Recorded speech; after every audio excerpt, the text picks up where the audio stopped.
اعوذ باللہ من الشیطان الرجیم بسم اللہ الرحمن الرحیم گناہگارم سحقارم شفات یا رسول اللہ خراب و خستہ و خارم شفات یا رسول اللہ ترا ثانی نہ شد پیدا نہ در دنیا نہ در قبا توحید الرے گراں یکتا شفات یا رسول اللہ صلی اللہ تعالیٰ علیہ وسلم۔ آج کی ہماری اس ویڈیو میں اب تک پائے جانے والے سب سے پیچیدہ مرض ڈینگی بخار کے بارے میں بات کریں گے۔ ڈینگی بخار بیسیکلی ڈینگی مچھر سے پھیلتا ہے، اور یہ مچھر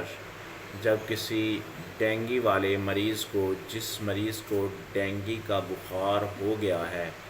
اس کو کاٹتا ہے، اور اس کو کاٹنے کے بعد وہ اگر ایک تندرست انسان کو کاٹتا ہے تو وہ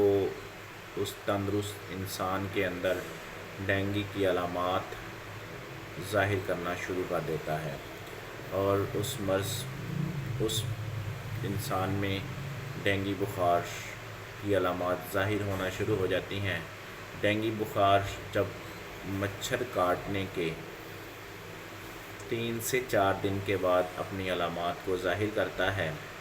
اس میں بخار 103، 104 اور بعض مریض کو 105 تک بھی دیکھا گیا ہے۔ اس کا بخار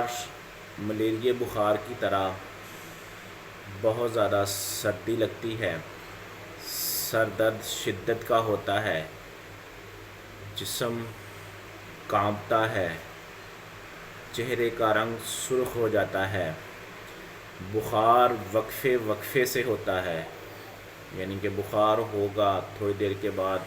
کم ہو جائے گا، اس کے بعد پھر شدت اختیار کر جاتا ہے، اور اس طرح جسم کے اندر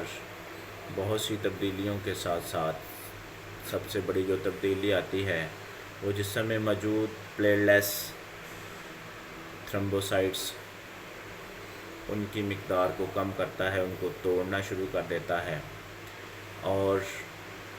اس کے لیے سب سے پہلے جب آپ میں بخار کی علامات ظاہر ہو جائیں تو کوشش کریں کہ اپنا CBC test, blood complete test جو ہے وہ کروائیں۔ اس کے اندر آپ نے WBC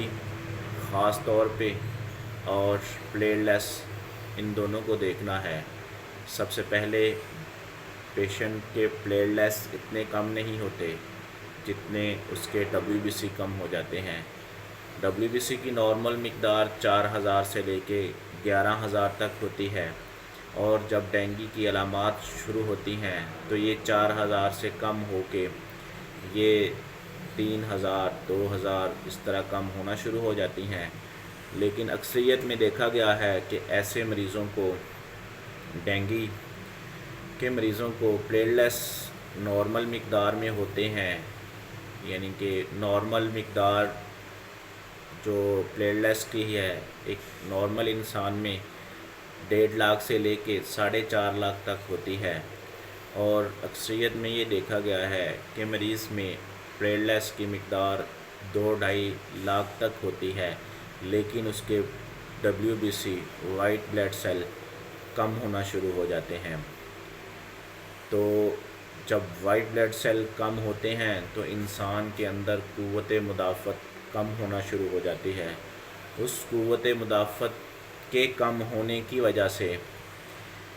پلیٹلیٹس کی مقدار بھی کم ہونا شروع ہو جاتی ہے۔ تو اس لیے صرف پلیٹلیٹس کو دیکھنا ہی ضروری نہیں، اگر WBC کم ہو رہے ہیں تو اس کی مقدار کو بھی نوٹ کرنا بہت ضروری ہے۔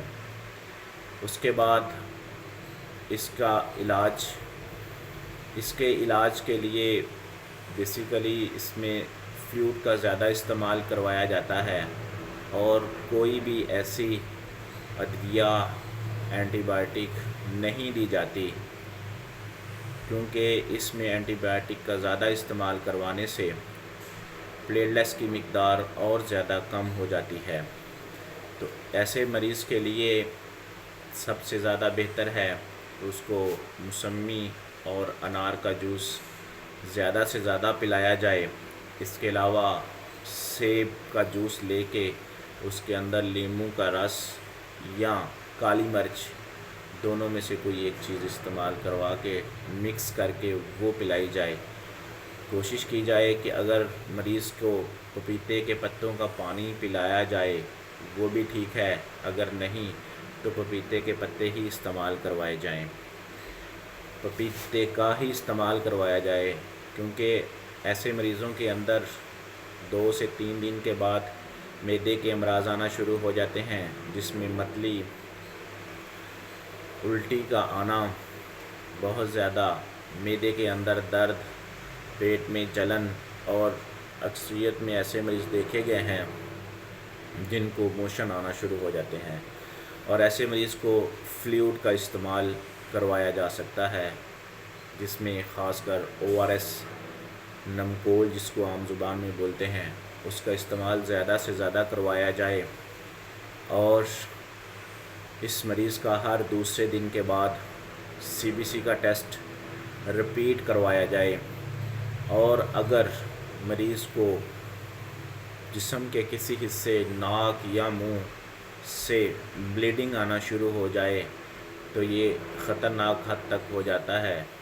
تو اس لیے اس کے لیے بہتر ہے کہ ایسے مریض کو ہاسپٹل شفٹ کیا جائے، وہاں ان کے بلڈ میں جو پلیٹلیٹس وائٹ سیل ہوتے ہیں جس کو پلازما بھی کہتے ہیں،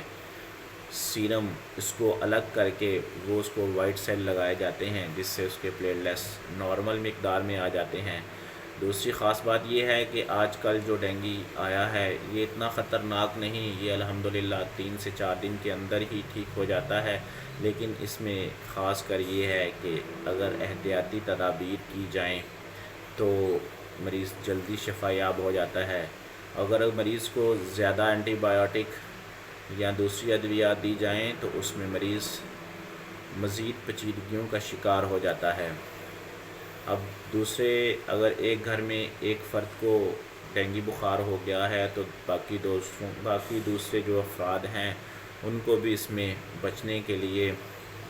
احتیاطی تدابیر کرنی چاہیے۔ اس میں سب سے بیسٹ جو احتیاطی تدابیر ہے وہ یہی ہے کہ ایک تو جو موسپل لوشن وغیرہ ہوتا ہے